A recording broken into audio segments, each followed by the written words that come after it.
Bonjour les amis, c'est Stéphanie de Liberté TV, j'espère que vous allez bien. Dans cette vidéo, aujourd'hui, on va parler du travail de guérison des Indigo Starseed et du fait de passer à l'action pour incarner sa mission d'âme.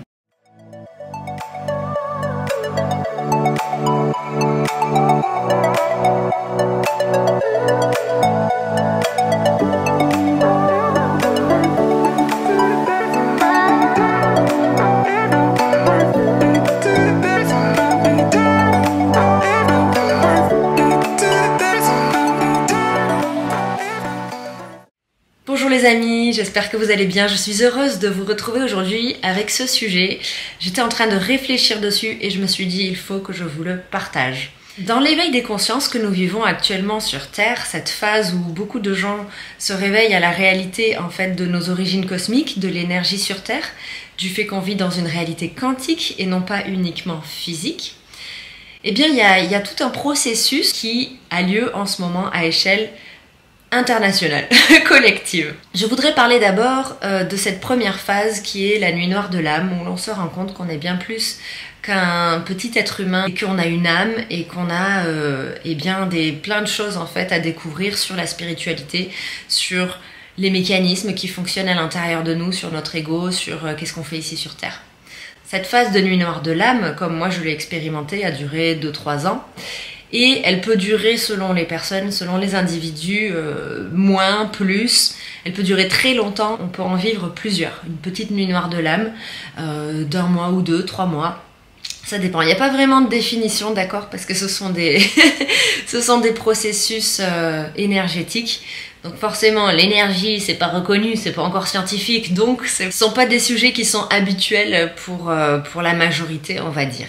Une fois qu'on a traversé cette nuit noire de l'âme, qu'on a déconstruit nos croyances, qu'on a un petit peu déconstruit notre ego-personnalité, qu'on s'est rendu compte qu'il y a des aspects supérieurs de notre être qui nous parviennent, qu'il y a des codes de lumière, d'activation, qu'il y a de l'énergie et de la lumière derrière, vient alors une phase, comme je l'ai vécu et comme beaucoup d'autres le vivent à l'heure actuelle, où on va prendre le temps, après cette nuit noire de l'âme, d'apprendre à se connaître. D'apprendre à se connaître et aussi se former à des nouvelles choses, à de l'énergétique, à des nouveaux métiers, à du yoga, de la méditation, des techniques de libération émotionnelle, des sujets qu'on va avoir naturellement envie d'étudier, c'est normal, c'est notre conscience qui va nous pousser à faire toutes ces formations, tous ces ateliers, toutes ces conférences, à assister à plein d'événements en fait pour se remplir, se nourrir de ces connaissances et pour les développer à l'intérieur de soi. Vous aurez remarqué, pour tous ceux qui en sont là dans votre vie, qu'on développe une posture d'observateur progressivement, qu'on apprend un petit peu plus à développer l'observation de nos pensées, l'observation des événements. On comprend qu'il y a des synchronicités, des signes, que tout s'imbrique si on écoute bien la petite voix intérieure et notre intuition et qu'on est attentif en fait aux signes de la vie. D'accord.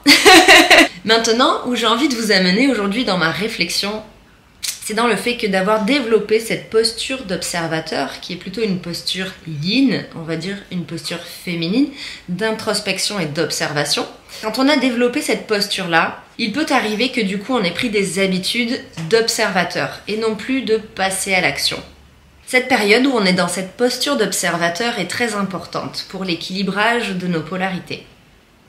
Cependant, comme je l'ai observé, et c'est ce que je veux vous partager dans cette vidéo, il se peut qu'on prenne l'habitude de rester observateur des choses et de ne plus prendre action, de ne plus utiliser notre énergie masculine afin de concrétiser des projets dans la matière. Donc ça peut donner quoi par exemple?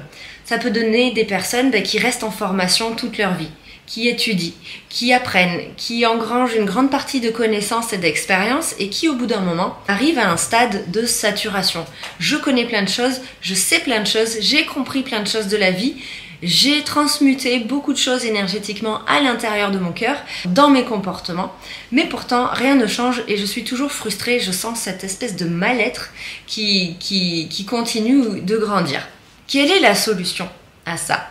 Eh bien, c'est ça que je veux vous partager, c'est que en réalité, cette posture d'observateur nous sert autant qu'elle peut, à des moments, nous desservir. Donc, tout l'enjeu, maintenant, quand vous avez déjà entamé votre travail de guérison, que vous avez déjà appris beaucoup de choses, de connaissances, que vous êtes formé à des pratiques ou des techniques, eh bien, maintenant, l'étape d'après, ça va être de passer à l'action, de rééquilibrer vos polarités et de remettre de l'énergie masculine en jeu. Et en bref, pour passer à l'action, il faut arrêter d'observer. Les Indigo Starseed ont tous beaucoup tendance à observer et à ressentir les émotions très fortement. Pour pouvoir passer à l'action, il va falloir apprendre à développer une nouvelle capacité, c'est la discipline.